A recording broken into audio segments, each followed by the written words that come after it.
When Toonami was still on the go, Cartoon Network had aired Meguzi, a block shown between the hours of 5 to 7. Launched in 19th April 2004, Meguzi was one of those light-hearted blocks made by the same producers behind Toonami. Set in Z, this aired a combination of animation made in France, shows that we've never heard of before, and of course a couple of shows that we've heard of before, some of which aired on other stations. The program list from both blocks Toonami and Meguzi kept on growing tremendously, so in order to keep this interesting, let's discuss some of the shows that put Toonami on the map. Yo! Don't give it up, Lupe. Don't give it up solo. Don't give it up now, baby. Don't give it up, give it up, give it up, give it up, give it up. Everybody should remember this supposed to be hip theme tune of the well-known anime One Piece. One Piece, based on the manga stories, was about a young pirate named Luffy, whom along with his crew, travels around the sea to find the missing treasure left from Goldie Roger. I wonder where they're keeping Zolo.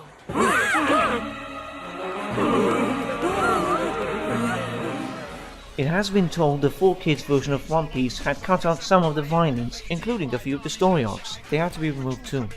And this was probably about 2004, before the company Funimation had rights to the dub and the show itself. Who is that kid? I'm Monkey D. Luffy, and I'm gonna be king of the pirates! The heavily edited 4Kids dub went on for 5 seasons. By the 6th season, the company Funimation took place dubbing the Mew episodes for broadcast on Toonami. When the Mew episodes started to air on Cartoon Network, Funimation decided to redub the entire series from the beginning for their uncut DVD release. Compared to the 4Kids one, Funimation's version, however, restores the violence and the missing story arcs. And now we move to our next show. Dragon Ball is one of those shows that made the block Toonami well known. Truly a core anime ingredient, the show was one of the first animes to be shown on the US Cartoon Network. For those who have forgotten or don't remember much about the story of Dragon Ball, the premise tells us the tale about a young fighter named Goku, seeking the quest to find the 7 missing Dragon Balls whilst fighting the battle between good and evil. Dragon Ball aired originally in the mid-80s in Japan and also based on the long-running manga series by Akira Toriyama. The series became much more successful. It then followed with a sequel of its own, Dragon Ball Z. The name of the English dub that aired on Toonami was called the Ocean Dub, named after the recording studios in Canada.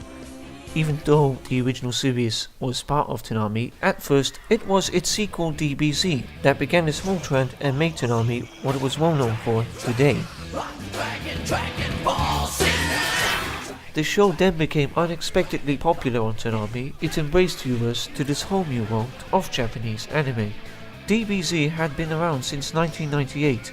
The original Dragon Ball series aired in 2001, 3 years after Toonami introduced viewers to Dragon Ball Z. The story of Dragon Ball Z continues 5 years later with our monkey-tailed friend Goku, all grown up, now has to train his son Gohan, who has to defend himself from a huge category of villains. In Canada and Europe, there was an alternative dub of the original series, which was produced by a different company. They called it the Blue Water dub.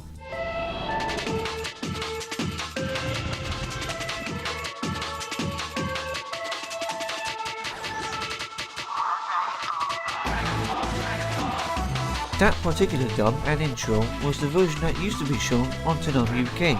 Same goes to the Canadian Ocean dub of DBZ, which too had different intro music. After Dragon Ball Z finished, then followed another sequel, Dragon Ball GT. The Dragon Ball series helped establish the Western anime scene, as they never seen an action series quite like it before. The name Toonami didn't just exist in the United States solely, it even had found its way around the world. Places like in Romania, Australia, India, and even in Southeast Asia. Remember I told you that a particular country in Europe had Toonami? That country, which had its own brief stint there, was in fact, get this, in Malta, using the feed from the UK version of Toonami.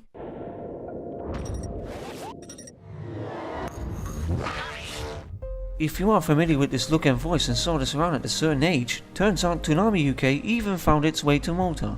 Let me explain the backstory in short. In 2005, Malta's well-known cable providers have managed to add Toonami on their digital TV services for the first time. At the time, it was like a dream come true for all school kids in that generation, and we, including myself, would watch it like there was no other conclusion. It may have been a new addiction or some sort of religion, but hey, it shows that Toonami was even a popular and existing channel in Malta. Which brings us now to our next show.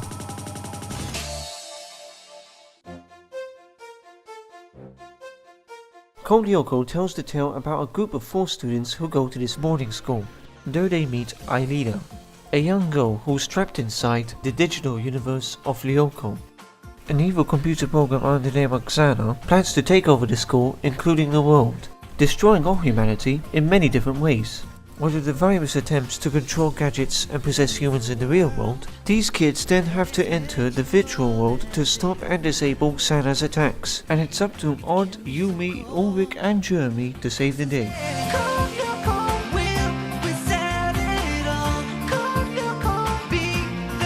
The series first premiered in France. Then the States followed an English dub that aired on both Cartoon Network and its block Maguzi in April 2004 and on Toonami UK in May 2005. One of the episodes viewers will remember is the dematerialization episode, when Aelida was successfully materialized from Yoko to an Earth human. Welcome to Earth. She then lives her life as a regular student with her friends. Another episode that I'm sure you might remember is the rat episode, where the smoke of Xana possesses a rat, and I'm not kidding. Under the mind control of the virus, the evil rat would bite the others, form an army, and of course, take over the entire school.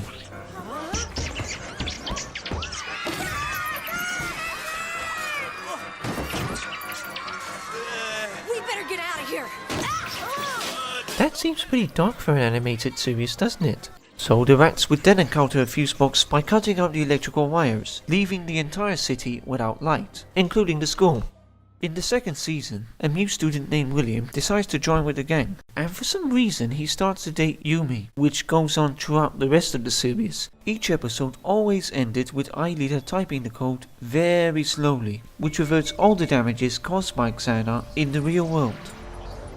And after the success of Yoko, there followed Evolution, a sequel to Code Yoko which uses live action and CGI.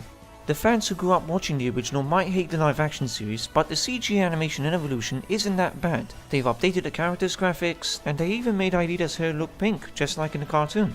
Code Yoko Evolution continues from where we left off in the original series. The kids realize something's funny going on in the school, so they decide to switch on the supercomputer to check if there was something going on the Yoko. They find out the virus they once fought has come back once more. Xana, now upgraded to Xana 2.0, has become much stronger and powerful than ever before. Does the show still hold out?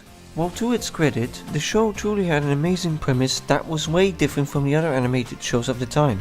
The idea of a computer virus who wants to destroy the people and the world was very unique. I mean, the antagonist of the series would just never give up at all. True, it was formulaic at times, but for me, this was the series that I enjoyed watching the most, and its intro still brings me back memories. So yes, the show still holds out. If you're into shows that's got kids with distinct looks and a virus that could control anything it could get its hands to, then this is for you. The next show that made Toonami a household name was, of course, Fighting evil by moonlight, winning love by daylight. where do I even begin with this? When this show premiered in America along with Dragon Ball Z, it became a tremendous hit. So how did the premise of the show go again? The show Sailor Moon centers the story of Serena, an average schoolgirl who's quite clumsy at times. What Serena doesn't know is that she's part of a superhero group called the Sailor Scouts. Things seem to change for her when she comes across a magic cat named Luna, who tells her that she's part of the long lost Guardians. It's no dream. I'll prove it, Serena. Just repeat after me. Moon, prism, power. Okay. Moon Prism Power! And of course, she transforms herself into a beautiful superheroine.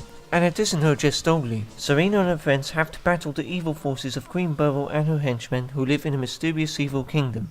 The villains of the show create various monsters in Serena's hometown, so that it serves up the energy for the Negaverse. This action-packed anime remains popular to this very day. But you can't have Toonami without our favorite superheroes from the DC animated universe.